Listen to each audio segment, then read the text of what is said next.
In July of 2020, CCP announced they would be launching a new update to Abyssal PvP, a feature that had fallen relatively flat over the course of its lifetime. Replacing the stale 1v1 cruiser meta that had developed in this instanced arena would be short events with various rule sets that aim to provide affordable and instant content to EVE players. For the first event, each time you took a filament with a friend, you would be placed in a small arena with a pair of opponents in Tech 1 cruisers to compete for the loot anchored at the center of the arena, and of course, to get onto the leaderboard, as the top 100 players would receive additional rewards from CCP in the form of skins for their ships and skill points for their character. There was plenty of discussion in the usual forums about what ships would define the meta, aided by some limited playtesting on Singularity, the test server. Rapid light missile caracals became a potential favorite, while other popular PvP cruisers such as the Stabber, Mauler, Thorax, and Arbitrator were tossed around as potential winning combinations. I had my eyes on a less popular choice, the Bellicose, a Minmatar electronic warfare cruiser. It is an extremely rare ship to see out in space in EVE, as for most of the roles it can fill in fleet and small gang combat, superior options are available. However, for the purposes of the 2v2 cruiser arena, its particular set of bonuses had some significant potential. Despite being in a class of cruiser meant to specialize in electronic warfare, typically as fleet support, the Bellicose's damage bonus and 4 missile launchers place its raw damage on par with the Caracal, when accounting for the Bellicose's larger drone bay. The ship also features decent targeting range, affording some resistance to sensor dampeners, and as a Minmatar ship, it enjoys decent speed as well, offering the possibility of acting as a kiting platform. The comparison to the Caracal ends with the damage bonus, however. The Caracal fits most commonly expected in the Abyss relied on their missile velocity bonus to project rapid light missiles, a weapon platform notable for its burst damage and extremely strong application across the arena and into opponents' hulls, ideally killing one of their opponents before the rapid light launchers ran up against their primary weakness, an extremely long reload time. The Bellicose has no such bonus, instead receiving a bonus to missile explosion velocity, which increases the application of missiles against targets, as well as a unique bonus to target painter effectiveness, allowing the Bellicose to effectively light up a target, increasing the application of all weapon types against the target. These bonuses offer no value whatsoever to rapid light missiles, which apply almost perfectly to cruiser-sized targets anyway. In fact, the missile explosion velocity bonus on the Bellicose doesn't even affect those missile launchers, only heavy and heavy assault missile launchers.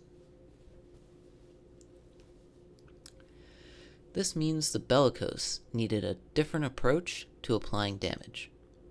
Heavy missiles offered consistent, acceptable damage at long ranges, while heavy assault missiles had very high damage potential if you were able to get the enemy in range to apply that damage.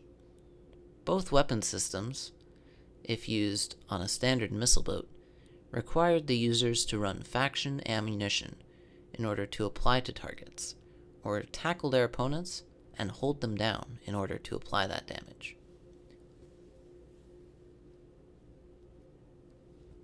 The initial fit I developed planned to utilize the Bellicose's target painter bonus in order to mitigate this problem.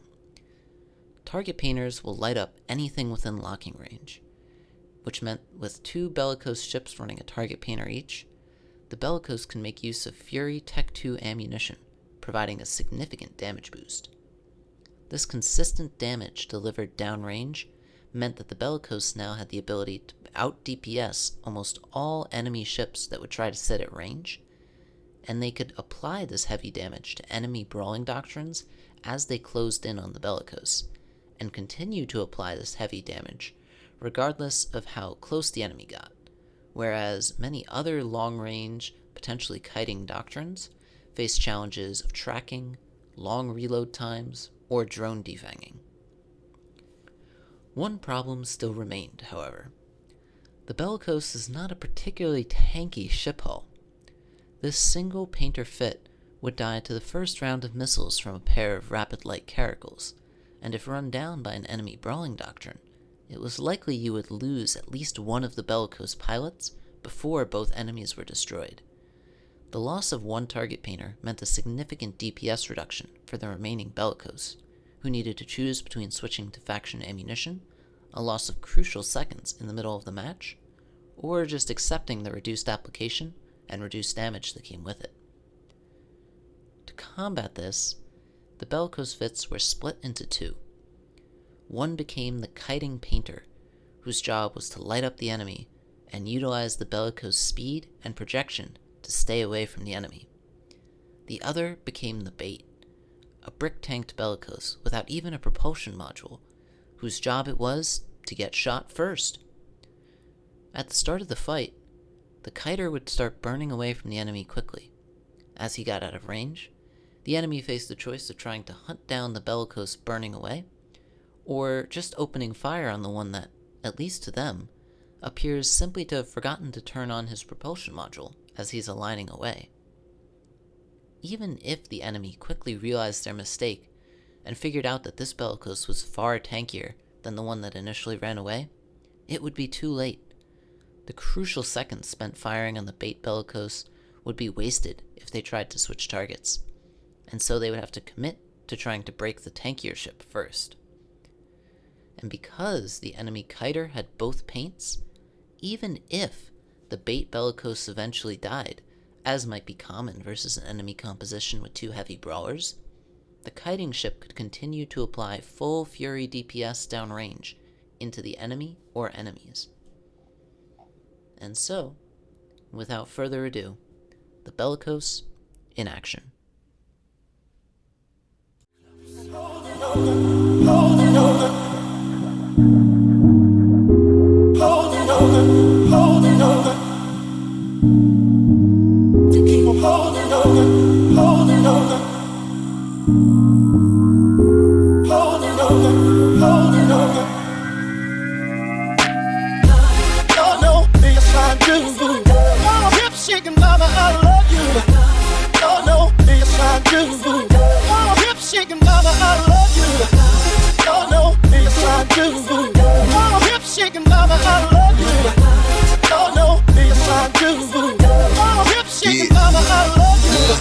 Man, I've been out here thugging for a long time. We've been working, serving them off my phone line. For 40 years, set me straight, break it down to all dimes. She brushed me off, I was broke, and a pussy all mine. We could check a nigga pockets. Boy, I was raised up on crackers and began to sausage. Deep on the east, right next to Marshall Town in the projects. We used to see them at the liquor store when you get to chopping. The Reaper knocking every night, riding on through the police. But who do I answer first and sell this worker? He the don't eat. This prices on my head, way too heavy, can't get no sleep. I pray that a nigga test me, leave him resting, y'all don't know me. A motherfucking OG, and I'm just out here trying to hold on. Gotta keep shit tight, the lack and right without the pros on. Fresh out the box for a model without the clothes on. ESG into all the drugs and the hoes gone, bitch. Shout. You loose, no, 'cause I need all the joy you bring. Hey, I can't let you go with nobody, 'cause I love you, baby, yes I do. Oh, no, yes I do. Oh, hip shaking, mama, I love you. Oh, no, yes I do. Oh, hip shaking, mama, I love you. Oh, no, yes I do. Oh, hip shaking, mama, I love you. Oh, no, yes I do. Oh, hip shaking, mama, I love you. I'll give you everything you want, 'cause I got to keep holding on, holding on. Can't let you get away, no, no, away, no, no. Do me on it up, do me on it up, holding on. Can't let you get away, no, no, away, no, no.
haven't started heating on cry, start heating on cry.